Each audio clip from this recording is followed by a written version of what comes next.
দীর্ঘদিন ধরেই ইরানের পারমাণবিক কর্মসূচিকে ঘিরে উত্তেজনা বিরাজ করছে পুরো বিশ্বে। শান্তিপূর্ণ উদ্দেশ্যের দাবি করা সত্ত্বেও ইরান বেসামরিক ব্যবহারের জন্য প্রয়োজনীয় পরিমাণের চেয়ে অনেক বেশি ইউরেনিয়াম সমৃদ্ধ করেছে। যুক্তরাষ্ট্রসহ পশ্চিমা গোয়েন্দা সংস্থার দাবি, পারমাণবিক বোমা তৈরির চেষ্টা করছে ইরান। এদিকে ইরানের পরমাণু কেন্দ্রগুলোতে হামলা চালাতে প্রস্তুতি নিয়েছে ইসরায়েলের সামরিক বাহিনী, এমন দাবি করছে আন্তর্জাতিক গণমাধ্যমগুলো। ইহুদিবাদীদের সম্ভাব্য হামলা ঠেকানোর সকল প্রস্তুতি নিয়েও ফেলেছে ইরানের সর্বোচ্চ প্রতিরক্ষা বাহিনী IRGC।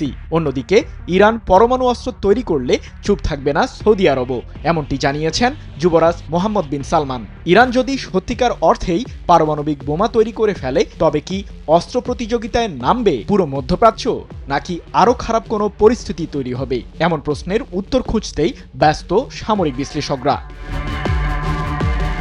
ইরানের পারমাণবিক কেন্দ্রগুলো উড়িয়ে দিতে সম্প্রতি হুমকি দেন মার্কিন প্রেসিডেন্ট ডোনাল্ড ট্রাম্প। তবে আয়াতুল্লাহ আলী খামেনির দেশটি যদি পরমাণু ইস্যুতে সমঝোতায় আসে, তাহলে সামরিক পদক্ষেপ নেওয়া থেকে বিরত থাকবে যুক্তরাষ্ট্র, এমন বার্তাও দেন ট্রাম্প। এরপরই মূলত হোয়াইট হাউসের সাথে পরোক্ষ আলোচনায় বসে তেহরান। এদিকে ট্রাম্পের আদেশকে অমান্য করে ইসরায়েল ইরান সীমান্তে সমরাস্ত্র মোতায়েন করেছে প্রধানমন্ত্রী বেনিয়ামিন নেতানিয়াহুর বাহিনী, এমন দাবি মার্কিন সংবাদ মাধ্যম CNN-এর। তবে এটি ইরানকে চাপে ফেলে পরমাণু চুক্তি করতে বাধ্য করার একটি পরিকল্পনা হতে পারে ট্রাম্পের, এমন দাবি করছেন সামরিক বিশ্লেষকরা।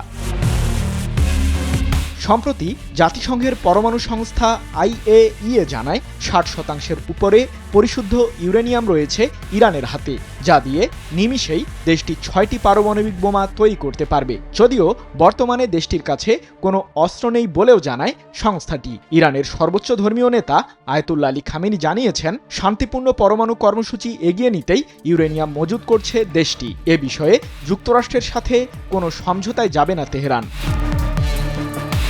তবে সবকিছুর মূলে রয়েছে আঞ্চলিক প্রতিক্রিয়ার বিষয়টি। সামরিক বিশ্লেষকরা বলছেন, ইরান যদি পারমাণবিক অস্ত্রধারী রাষ্ট্রে পরিণত হয়, তাহলে প্রথম প্রতিক্রিয়া আসবে আঞ্চলিক প্রতিদ্বন্দ্বীদের কাছ থেকে। সৌদি আরব, ইসরায়েল এবং সংযুক্ত আরব আমিরাতের মতো দেশগুলি চুপ করে বসে থাকবে না।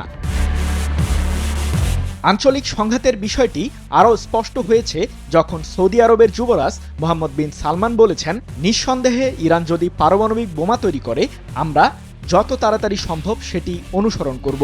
বহু সময় আগেই ব্রিটিশ সংবাদ মাধ্যম বিবিসির এক প্রতিবেদনে এমন চিত্রই উঠে এসেছে। মোনালিসা হেভি ফ্লো 15 পিস প্যাকেটের সাথে 8 পিসের একটি প্যাকেট একদম ফ্রি। এদিকে ব্রিটিশ সংবাদ মাধ্যম দ্য গার্ডিয়ান সহ বেশ কিছু আন্তর্জাতিক গণমাধ্যম সম্প্রতি দাবি করেছে, ইউরেনিয়ামের সমৃদ্ধকরণ বৃদ্ধি করতে সৌদি আরব ও সংযুক্ত আরব আমিরাতকে প্রস্তাব দিয়েছে ইরান। মার্কিন প্রশাসনকে মধ্যপ্রাচ্যে একঘরে করতেই ইরানের এমন প্রস্তাব, ধারণা বিশ্লেষকদের।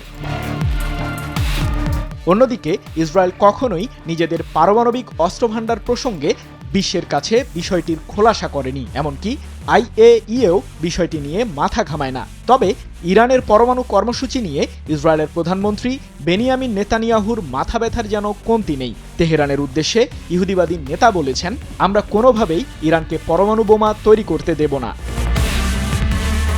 তবে ইরানের সাথে পারমাণবিক ইস্যুতে সমাধানের পথ বের করতে যুক্তরাষ্ট্র ব্যর্থ হলে তেহরান অস্ত্র তৈরির পথে যাবে বলে শঙ্কা IAEA-এর। কূটনীতির মাধ্যমেই বিষয়টির সুরাহা করার প্রতি তাগিদ জাতিসংঘের পরমাণু সংস্থাটির। সৃজন মাহমুদ, নিউজ 24।